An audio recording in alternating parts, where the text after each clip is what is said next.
Copau! Copau!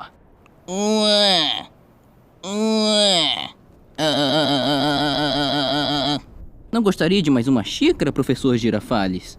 É claro, se não for muito incômodo, dona Florinda.